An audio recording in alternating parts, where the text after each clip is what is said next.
Bismillahirrahmanirrahim.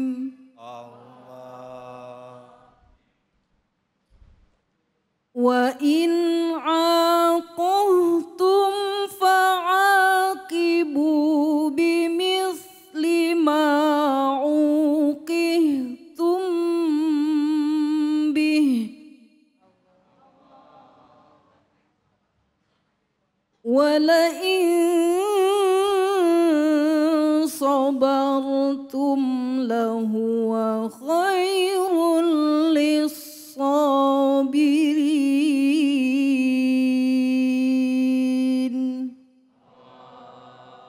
Sadaqallahul azim.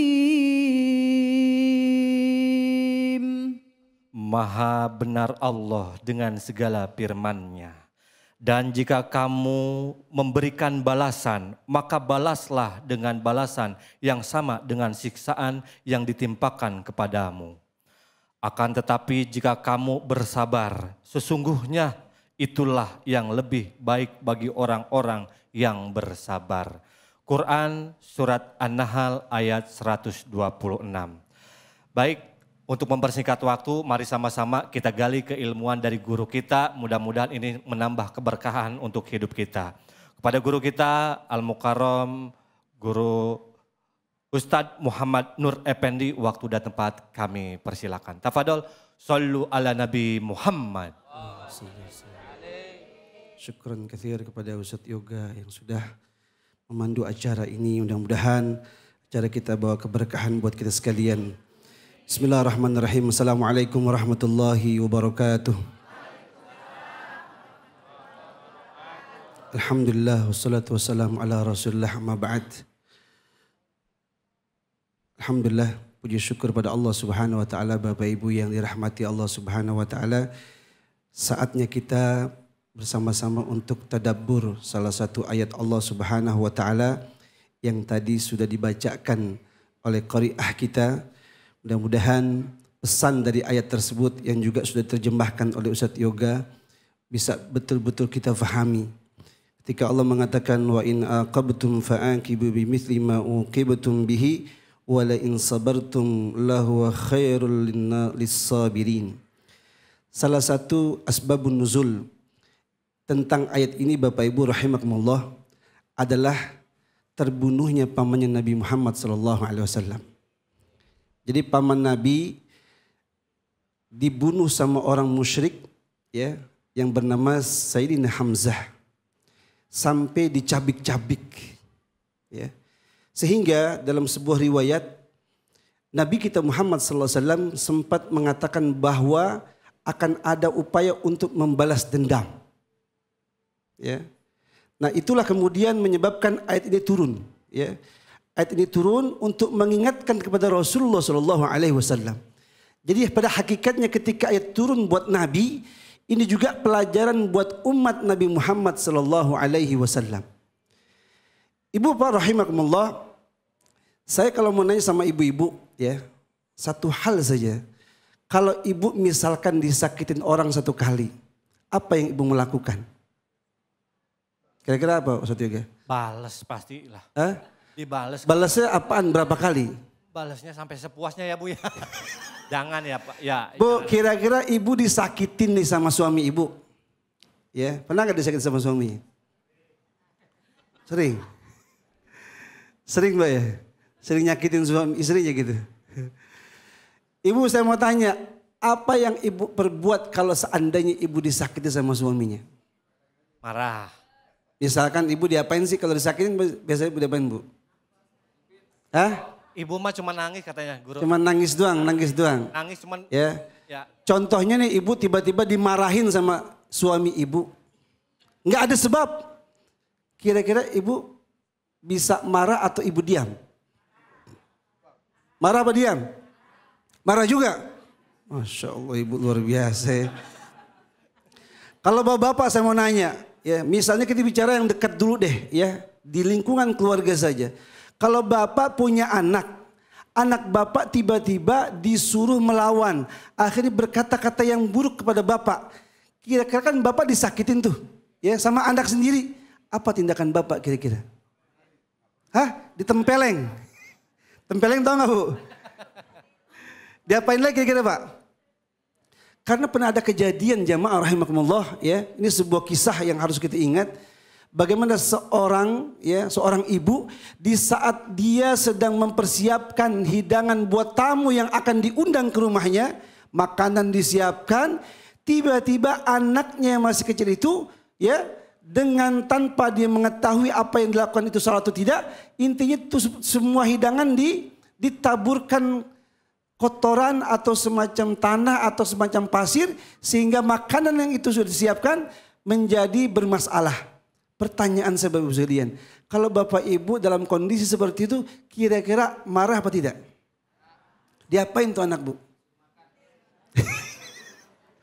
Tamu mau datang, makanan udah dihidangin, tiba-tiba anak kita lemparin pasir Bu, diapain tuh anak kira-kira Bu? Ini kan misal ya. Misal ya, emang gak mungkin juga sih. Andai terjadi misal Pak, tapi ini pernah kejadian, ya. Pernah kejadian, tapi yang saya ingin mengajarkan kepada kita sekalian adalah betapa ibu ini begitu sabarnya luar biasa. Dia marah. Seperti tadi Ustadz bilang, kita kan juga manusia ya Bu. Ustadz juga manusia, Ustadz juga. Iya. Boleh marah gak Ustadz? Boleh. Boleh. Ya. Namanya manusia, dia dihiasi dengan sifat pemarah, sifat pemaaf dan seterusnya. Nah, hebatnya yang kalau kita ambil pelajaran dari kisah itu adalah ibunya sungguh pun marah, tapi marahnya mengeluarkan kalimat doa. Bukannya caci maki.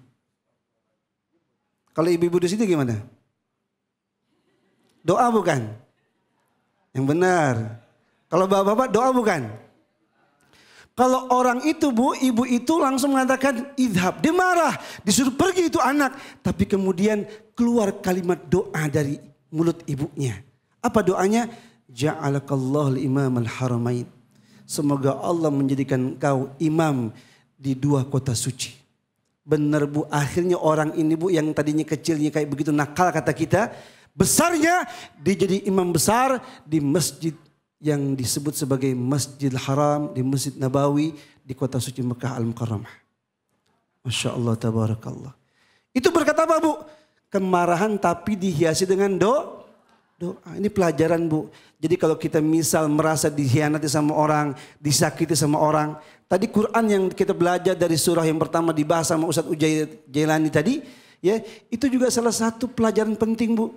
Bahwa yang namanya wal afina anin nas, memaafkan kesalahan orang lain, itu pahalanya Bu surga dari Allah Subhanahu wa taala. Berat memang. Kenapa?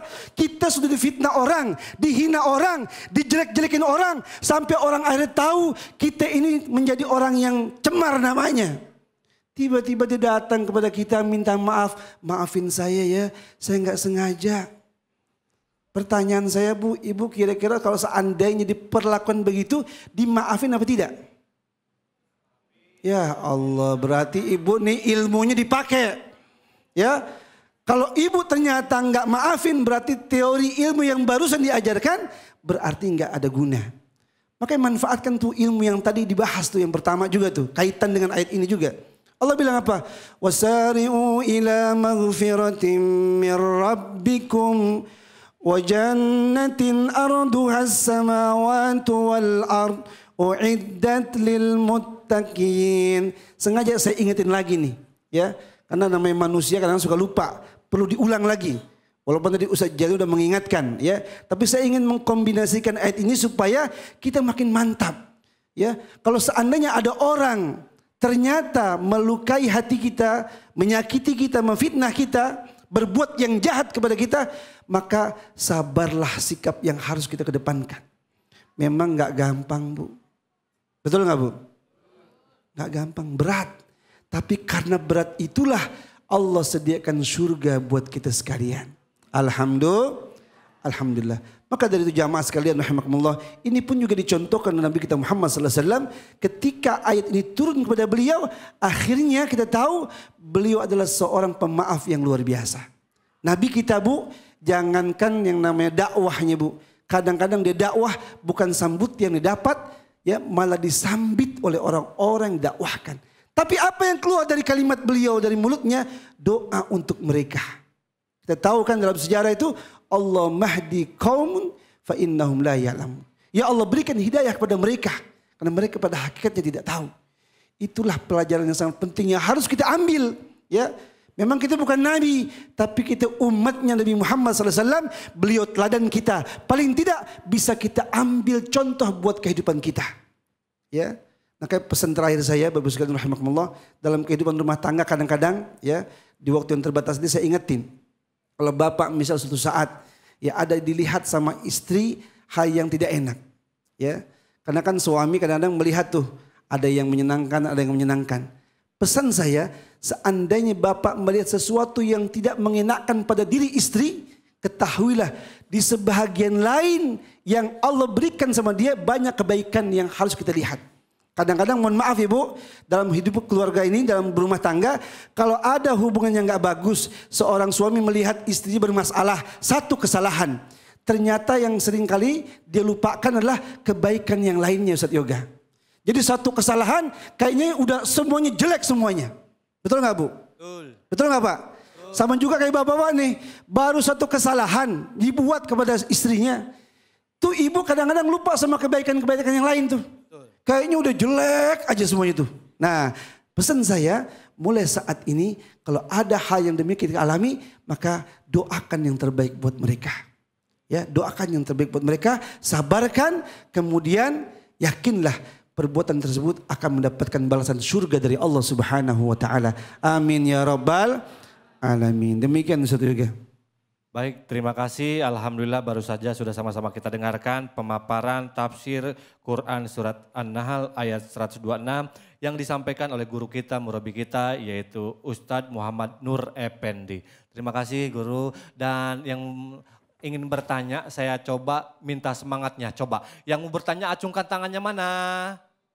Banyak ya.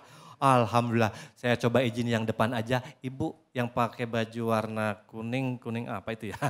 Iya, silakan. Bismillahirrahmanirrahim. Assalamualaikum warahmatullahi wabarakatuh. Waalaikumsalam Warahmatullahi wabarakatuh. Saya mau nanya Pak Ustadz. Boleh. Ya, nama saya Ibu Hajah Anissa, perwakilan dari Majelis Taklim Hidayatul Muttaqin. Baik, pertanyaannya. Saya mau nanya tentang bagaimana cara kita dalam menjaga ketenangan hati dan pikiran dalam situasi menghadapi situasi yang penuh kemarahan.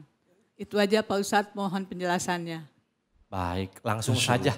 Silakan Kiai langsung dijawab. Yang jawab Ustaz Yoga aja dah. Jangan, takutnya ntar jamaah bubar. Gitu. Iya, pemirsa yang ada di rumah juga sedang. Baik, Masya Allah, pertanyaan yang menarik dan perlu kita dengar sama-sama ya. Dan mudah-mudahan jawaban ini juga mudah-mudahan bisa menjadi salah satu solusi buat kita bersama. Jadi ada pertanyaan tentang bagaimana cara. Kalau bicara cara berarti bicara teknis ya. Jadi Bapak Ibu rahimakumullah, untuk mengendalikan diri atau membuat diri ini supaya tentram, tenang, ini kebutuhan yang harus kita memang miliki jamaah sekalian. Yang namanya ketenangan, ketentraman, kedamaian dalam kehidupan, baik secara pribadi ataupun keluarga, itu sangat dibutuhkan. Ya, kalau Nabi mengatakan dalam sebuah hadisnya, wa majtama'a qaumun min baitin fi buyutillah yatluna kitaballah wa yatadarasuna bainahum illa nazalat alaihimus sakinah wa ghasyiyatuhumur rahmah wa hafathumul malaika wa dzakarahumullahu fi man indahu atau kama qala Rasulullah SAW. Nabi katakan ada sebuah tempat yang tempat itu jika kita hadir di dalamnya bisa membuat kita akhirnya mendapatkan ketenangan dari Allah Subhanahu wa taala. Apa itu? Itulah majlis halaqatul Quran. Itulah majlis taklim, itulah majlis ilmu yang di dalamnya yatluna kitaballah, dibacakan ayat-ayat Allah Subhanahu wa taala. Wa yatadarasuna bainahum, dan juga ada terjadi pembelajaran Quran di antara mereka. Maka Bapak Ibu, kalau mau tenang, mau tentram, hadirlah majlis ilmu. Ya, di masjid ini, di majlis taklim sana, majlis taklim ini hadir. Kenapa? Di situ akan Allah turunkan apa? As-sakinah. Apa itu as-sakinah? Anaknya siapa Ustaz Yoga itu? As-sakinah. As-sakinah itu anak RW 11. Oh, RW 11. Ya. As-sakinah Bu artinya Allah kasih ketenangan kepada orang yang hadir di situ. Jadi itu cara yang pertama Bu, hadirin majlis taklim. Ya, kalau saya ingat tuh Ustaz Yoga, ya. Almarhum Kezin MZ kalau nggak salah pernah mengatakan majlis taklim itu sampai diistilahkan majlis taklim. Majlis dibentak-bentak sama orang alim katanya gitu. Ya, jadi Ibu kalau dibentak-bentak sama orang alim nih, sama ustadz, sama kiai, sama habaib, ya terima aja itu nasihat. Kenapa? Itu bisa menjadi ilmu buat kita. Jadi cara yang pertama, hadirin majlis ilmu supaya Allah turunkan as-sakinah kepada kita. Termasuk yang kedua, Allah curahkan mereka itu yang hadir dalam majlis itu, yaitu kasih sayang dari Allah Subhanahu Wa Taala. Termasuk yang kedua singkatnya adalah apa yang harus kita perbuat, yang harus kita lakukan, berzikir kepada Allah Subhanahu. Ayat Quran mengatakan, alladzina amanu wa tatma'innu qulubuhum bidzikrillah. Ala bidzikrillahi tatma'innul qulub. Adalah orang mukmin itu hati mereka selalu tenang. Kenapa mereka tenang? Karena mereka selalu zikir sama Allah Subhanahu wa ta'ala. Daripada ibu suka ngomongin orang, ya gibah orang, jelekin orang, fitnah orang, mendingan zikir sama Allah Subhanahu. Apalagi di penghujung bulan Rajab saat ini, banyakin zikir, banyakin istighfar supaya kita mendapatkan ketenangan dari Allah Subhanahu wa ta'ala. Wallahu a'lam bishawab. Alhamdulillah. Gimana Ibu pertanyaannya dijawab cukup? Alhamdulillah ya. Jazakumullah Pak Ustadz. Ya. Saya puas dengan jawabannya. Terima kasih banyak. Sekian, terima kasih. Assalamualaikum warahmatullahi wabarakatuh. Waalaikumsalam warahmatullahi wabarakatuh. Salam hangat buat keluarganya. Ngaji terus biar nanti tambah adem ya.